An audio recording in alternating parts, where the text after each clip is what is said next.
Sétima questão na lousa, leia aí para mim, eu vou ler 2011. A Lei 10.639, de 9 de janeiro de 2003, essa lei é belíssima, tá?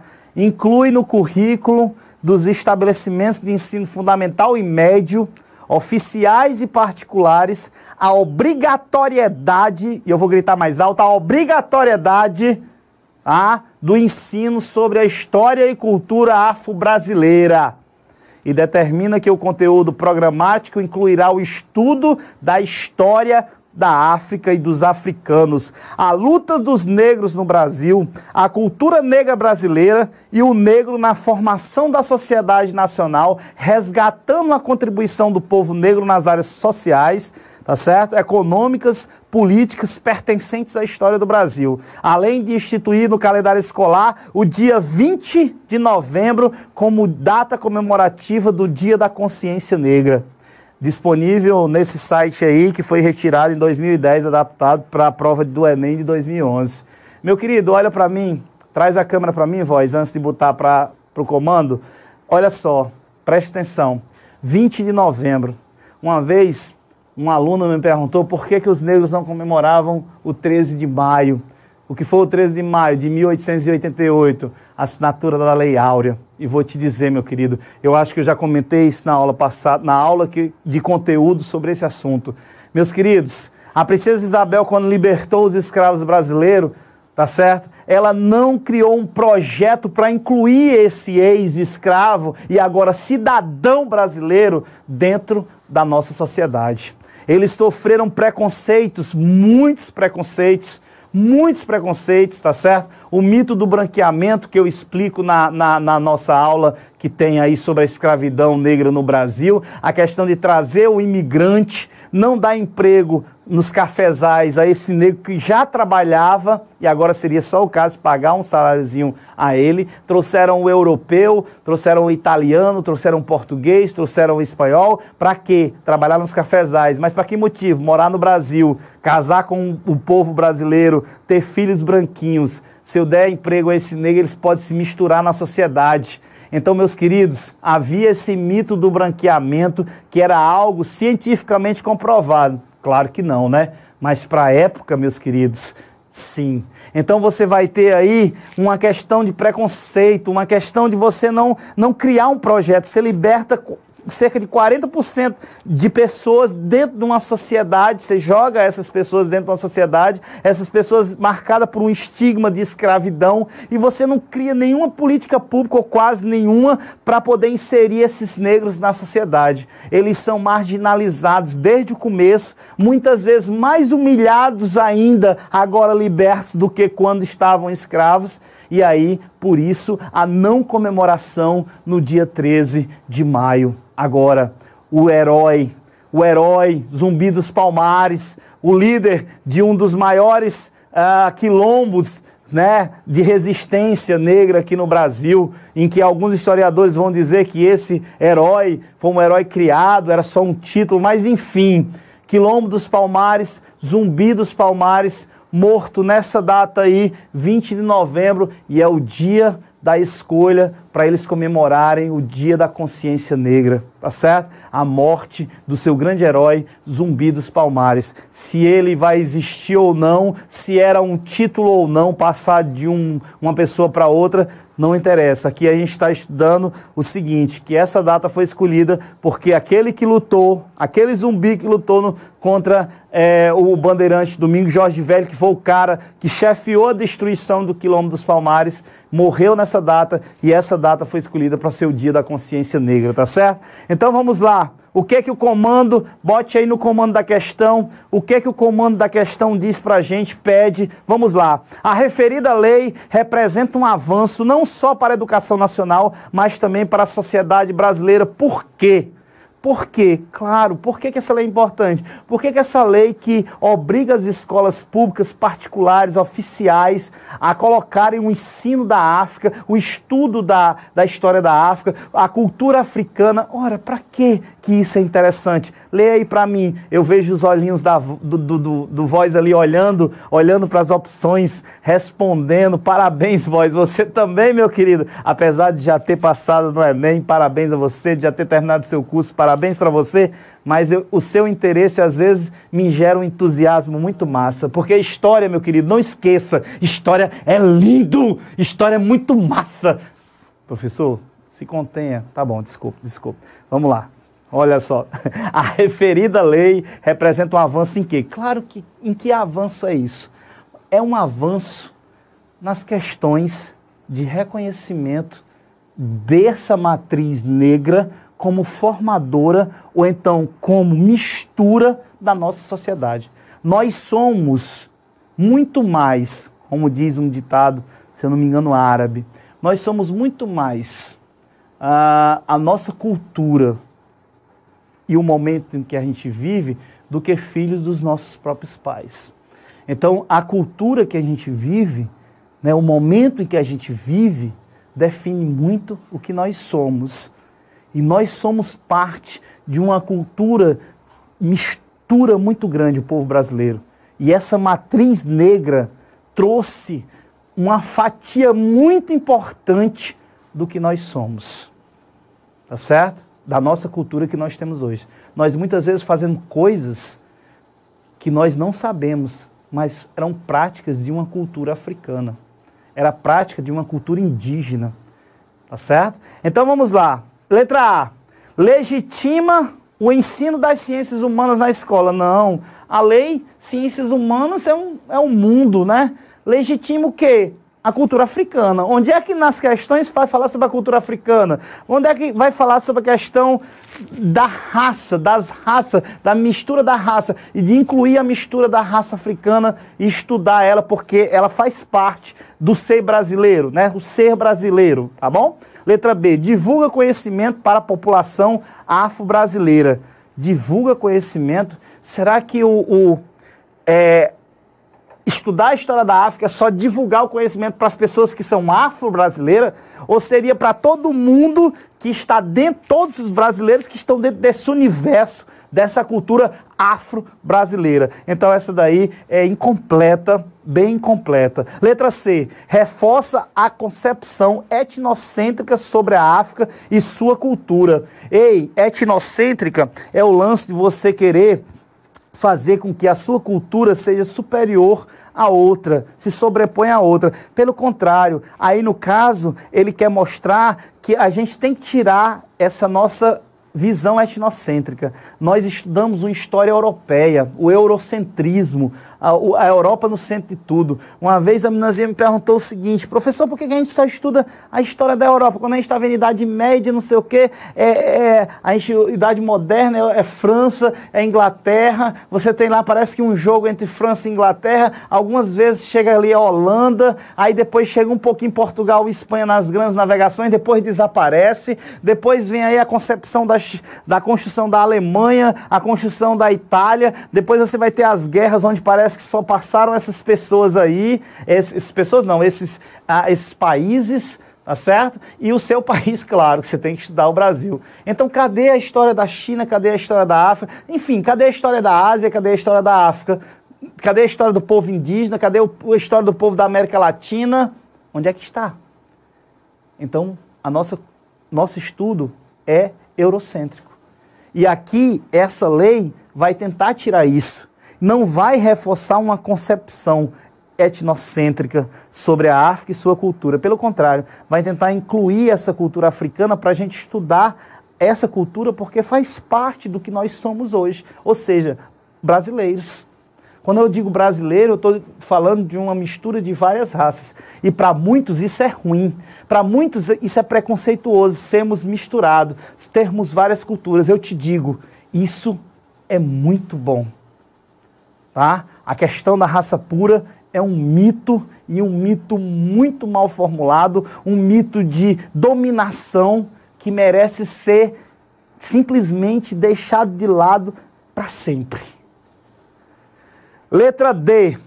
Garante aos afrodescendentes igualdade no acesso à educação. Ei, estudar a lei não vai dar igualdade nenhuma entre os afrodescendentes e a gente. Pelo contrário, é uma luta diária, essa luta de igualdade dos afrodescendentes, seja na educação ou em qualquer outra área de trabalho ou de outro aspecto aqui no Brasil. Então essa está falsa. Impulsiona o estudo da história da África, impulsione o reconhecimento da pluralidade étnico-racial do país. Vamos ver. Impulsiona, realmente. Impulsiona, não diz que resolve.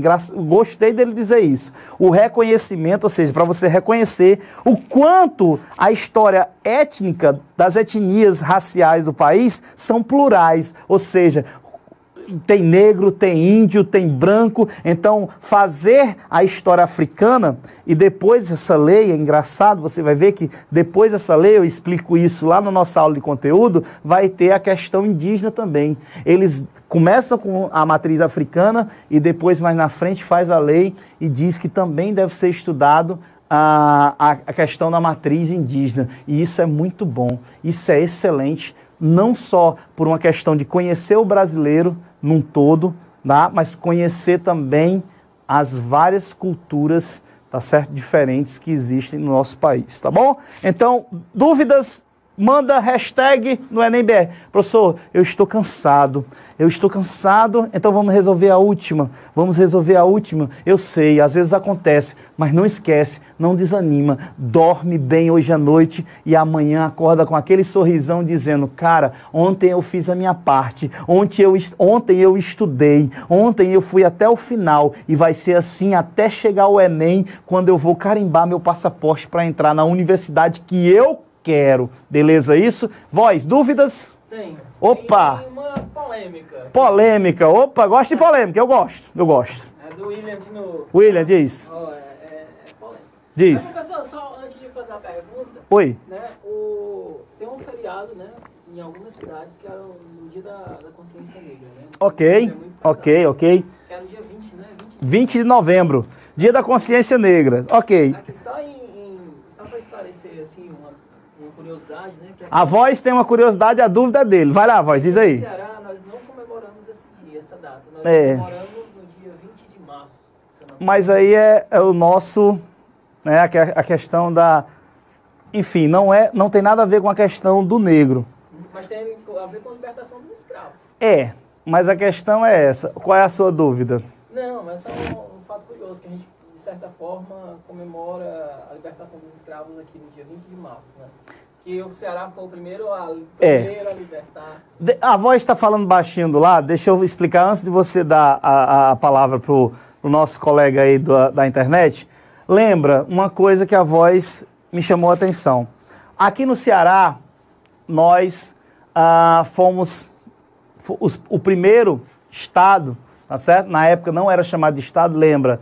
Vamos lembrar algumas coisas aqui. O termo estado só vai surgir depois da proclamação da República, né? Antes disso era província.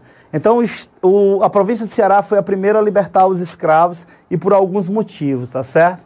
Primeiro, não existiam muitos escravos aqui, tá certo? O Ceará nunca teve aquela coisa de ter uma economia pautada na questão do escravismo. Ao longo do tempo, esse escravo ele foi migrando para outros locais, sendo vendido, principalmente depois da lei Eusébio de Queiroz de 1850, que vai fazer com que proíba o escravo, o tráfico de escravos para o Brasil. Como o Sudeste estava precisando muito de escravos para os cafezais, né, houve um aumento significativo no valor desse escravo, tá certo? Então isso quer dizer o seguinte, que lei de oferta e procura, como não tinha mais escravos vindo da África, o preço do escravo aqui não estava proibido o tráfico entre as províncias do Brasil. Então, o Sudeste vai comprar muito escravos de províncias que não utilizavam muito esses escravos, tá certo? E o Ceará, se você for nos jornais da época, jornais cearenses, você vai ter muitos classificados oferecendo escravos, porque o preço do escravo subiu vertiginosamente. É aquela coisa, se não vem mais da África, o cara que precisa comprar,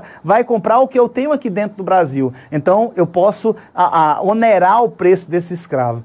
E aí, o Ceará vai vender muito escravo para outras províncias, principalmente do Sudeste. Também vai ter a questão do Dragão do Mar, tá certo? Chico da Matilde, que é um dos caras que quando as pessoas vinham comprar escravos de fora, os navios não podiam atracar aqui no nosso porto, que era muito raso. Então, os navios ficavam assim em alto mar e os escravos eram transportados por jangadeiros. E o líder desses jangadeiros, um mestiço, né, um mulato, desculpa, mestiço, mistura de negro com branco, né, ele vai dizer, cara, eu estou transportando os meus, tá? Eu estou transportando os meus para serem escravos. Então ele vai, teoricamente, proibir o transporte nessas jangadas de escravos. Então, veja que são vários fatores, questão de seca aqui, também você não tinha, era melhor vender do que ficar sustentando. Tinha vários fatores que vão fazer com que o Ceará seja o primeiro a libertar os escravos no Brasil, a primeira província, né?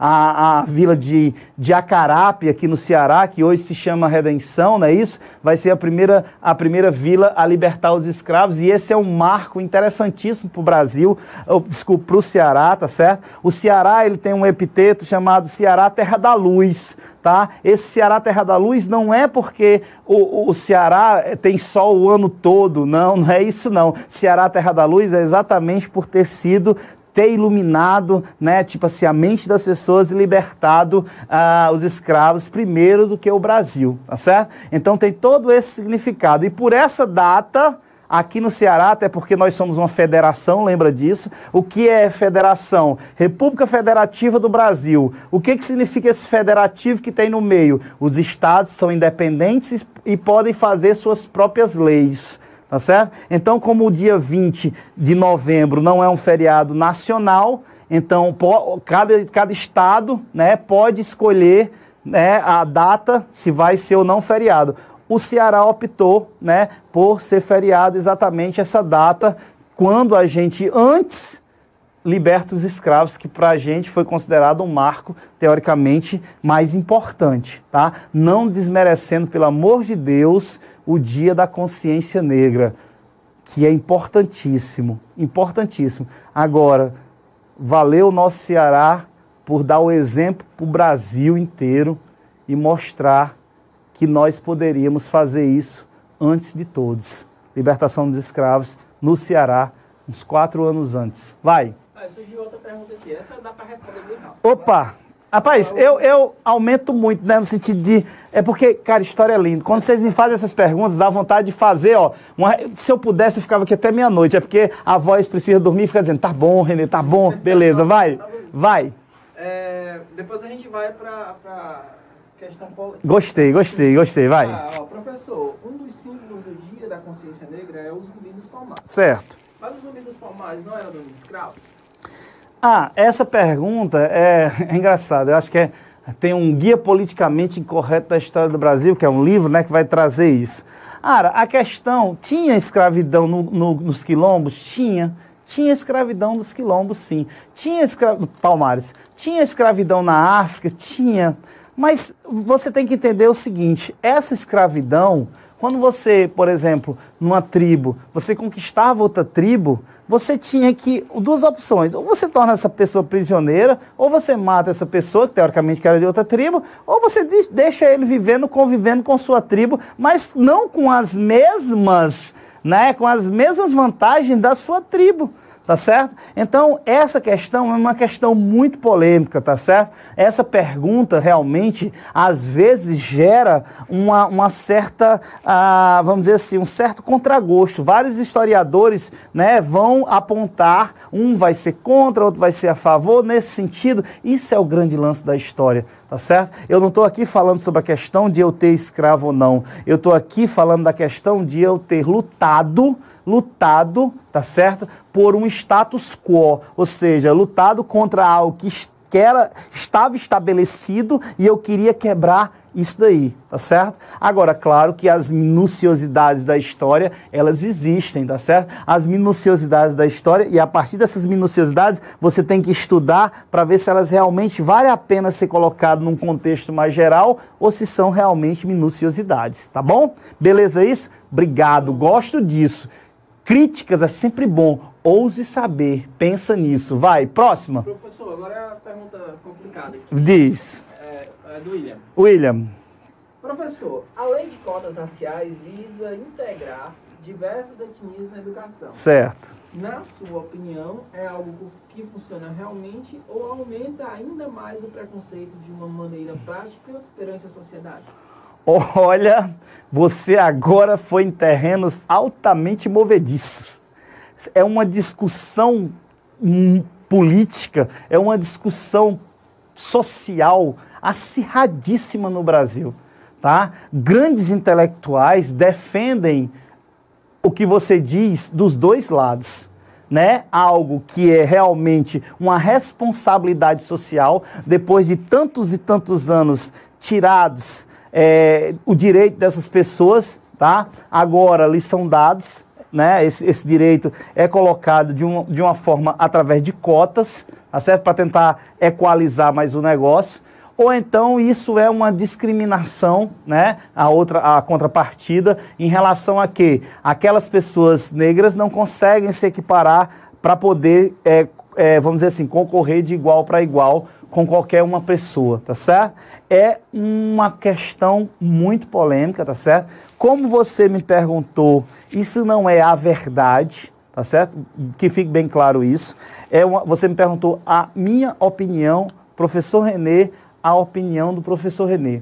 A opinião do professor Renê é que ele acha que o sistema de cotas, e aí eu não posso me isentar disso como professor, ficar em cima de muro, tenho minhas questões, minhas fontes, minhas questões filosóficas, minhas questões de consciência, e acho que isso é uma coisa muito importante na história do Brasil, essa criação desse sistema de cotas, tá? Eu, quando frequentava a universidade, você pode ver, e aí eu não vou utilizar teóricos, nem pessoas que possam respaldar o que eu estou dizendo, mas é uma questão que vai dar realmente vamos dizer assim, não resolve o problema, é paliativo, mas vai dar uma oportunidade muito, mas muito melhor a essas pessoas que foram muito injustiçadas, que foram tirados muitos direitos ao longo do tempo. O ideal seria o quê? Ensino de qualidade, um ensino de qualidade, tá certo? De igual para todos, tá certo? Mas enquanto isso realmente não está ainda equiparado, você tem que abrir alguns precedentes. Gostaria que isso não fosse algo eterno, ou seja, que fosse algo para sempre, que realmente isso chegasse um momento em que você realmente haveria algo mais igualitário, em que você aí poderia deixar esse lado e você fazer isso. Mas infelizmente no Brasil não funciona assim, tá? Se você acha que funciona, aí dá uma estudada a mais, dá uma lida a mais, tá? Essa é a minha opinião pessoal, tá certo? Você me perguntou isso e eu, como professor, não posso me isentar da resposta, tá? Mas você diz, é a verdade, professor? O Enem, ele não vai te perguntar isso, e vai, numa redação. Ele pode muito bem pegar essa tua pergunta, que é linda, né, muito bem formulada, por sinal, parabéns, e colocar dois textos de teóricos, de intelectuais, um que defenda as cotas e outro que não defenda as cotas. E a partir daí pedir a tua opinião, assim como você pediu a minha. E aí você vai ter que ter leituras, principalmente se você optar por uma opção, você vai ter que ter leituras dessas pessoas que, vamos dizer assim, comprovem o que você está falando. E você vai lá e vai escrever a sua redação dissertando de forma argumentativa, ou seja, com ideias para você vender, como a gente diz aqui, o seu peixe, ou seja, para você vender a sua ideia, né? Para você mostrar que você aceita as cotas, acha que isso é positivo ou acha que isso é negativo, mas não simplesmente só por isso. E você dizendo quais são os motivos que você acha isso positivo ou negativo. Eu acabei de dar a minha opinião e o meu motivo dizendo que acho que isso é positivo. Isto é positivo, tá bom?